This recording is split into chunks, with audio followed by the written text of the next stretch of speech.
जय माता दी दोस्तों। और आज है माता का छठा दिन, कात्यायनी माँ।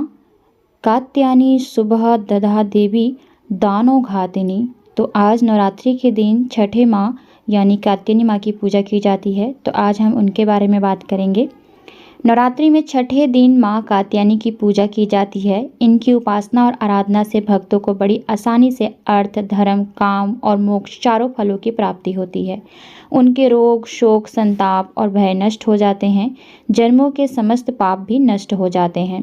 इस देवी को नवरात्रि में छठे दिन पूजा जाता है। कात्य गोत्र में विश्व प्रसिद्ध महर्षि कात्यायन ने भगवती पराम की उपासना की, कठिन तपस्या की। उनकी इच्छा थी कि उन्हें पुत्री प्राप्त हो। माँ भगवती ने उनके घर पुत्री के रूप में जन्म लिया, इसलिए यह देवी कात्यायनी कहलाई।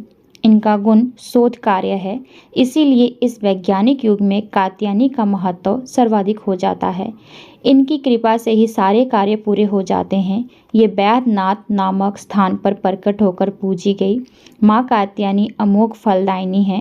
भगवान कृष्ण को पति रूप में प्राप्त करने के लिए ब्रज की गोपियों ने इन्हीं की पूजा की थी। यह पूजा कालिंदी यमुना के तट पर की गई थी, इसलिए ये ब्रजमंडल की अधिष्ठात्री देवी के रूप में प्रतिष्ठित हैं। इनका स्वरूप अत्यंत भव्य और दिव्य है। ये स्वर्ण के समान चमकीली हैं और भास्वर हैं। इनकी 4 भुजाएं हैं। दाईं तरफ का ऊपर वाला हाथ अभय मुद्रा में है तथा नीचे वाला हाथ बर मुद्रा में है। माँ के बाईं तरफ के ऊपर वाले हाथ में तलवार है व नीचे वाले हाथ में कमल का फूल सुशोभित है। इनका वाहन भी सिंह है। इनकी उपासना और आराधना से भक्तों को बड़ी आसानी से अर्थ, धर्म, काम और मोक्ष चारों फलों की प्राप्ति हो जाती है।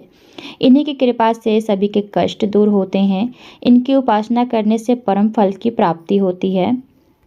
तो आज माता की कथा के बारे में बात करेंगे कि इनकी पौराणिक कथा क्या है।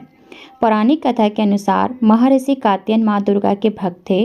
उन्होंने संतान प्राप्ति के लिए माँ भगवती की तपस्या की। उनकी तपस्या से माँ भगवती प्रसन्न हुई और उन्हें दर्शन दिए। ऐसे में महर्षि कात्यायन ने माँ भगवती के सामने अपनी एक इच्छा जाहिर की। इस पर माँ ने एक वचन दिया कि वह उनके घर पुत्री के रूप में जन्म लेंगी। फिर एक ऐसा समय आया कि महिषासुर का अत्याचार तीनों लोकों पर अधिक बढ़ गया। उसी समय ब्रह्मा, विष्णु और महेश के प्रकाश से महर्षि कात्यायन के घर पुत्री का जन्म हुआ। महर्षि के घर जन्म लेने के कारण उनका नाम कात्यायनी रखा गया। इसके बाद ऋषि कात्यायन ने सप्तमी, अष्टमी और नौमी तिथि पर माँ कात्यायनी की सच्चे मन से पूजा की। इसके बाद माँ कात्यायनी ने आश्विन माह के शुक्ल पक्ष की 10वीं तिथि पर महिषासुर का वध किया।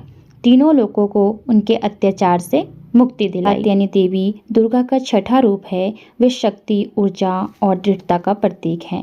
नवरात्रि के छठे दिन इनकी पूजा की जाती है। उत्पत्ति या पारकट्य के बारे में वामन और स्कंद पुराण में अलग अलग बातें बताई गई हैं। माँ कात्यायनी देवी दुर्गा का ही छठा रूप है। स्कंद पुराण में कहा गया है कि देवी की कात्यायनी रूप की उत्पत्ति परमेश्वर के नैसर्गिक क्रोध से हुई थी। वहीं वामन पुराण के अनुसार सभी देवताओं ने अपनी ऊर्जा को बाहर निकालकर कात्यायन ऋषि के आश्रम में इकट्ठा किया और कात्यायन ऋषि ने उस शक्तिपुंज को एक देवी का रूप दिया, जो देवी पार्वती द्वारा दिए गए सिंह पर विराजमान थी। कात्यायन ऋषि ने देवी का यह रूप दिया, इसलिए उन्हें कात्यायनी भी कहा जाता है। उन्होंने ही महिषासुर का वध किया था। देवी कात्यायनी की पूजा करने से भक्तजनों में शक्ति का संचार होता है और वह इनकी कृपा से अपने दुश्मनों का संहार करने में सक्षम हो पाते हैं।